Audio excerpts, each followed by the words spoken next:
Welcome back, guys. Today we'll be doing some Jamaican oxtail. Now, if you haven't already, don't forget to hit that subscribe button.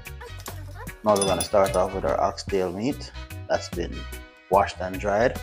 Add our spices, garlic and onion powder, salt and pepper, all-purpose seasoning, seasoned to the bone Jamaican seasoning.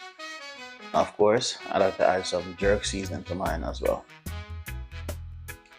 Minced garlic, minced ginger, Scotch bonnet pepper.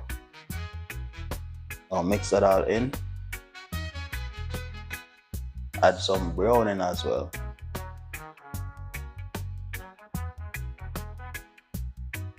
Now just mix that all in well. Marinate for at least 2 hours or even longer. You can go overnight. Now I'm using a pressure pot. You can use a regular pot if you like. Get that hot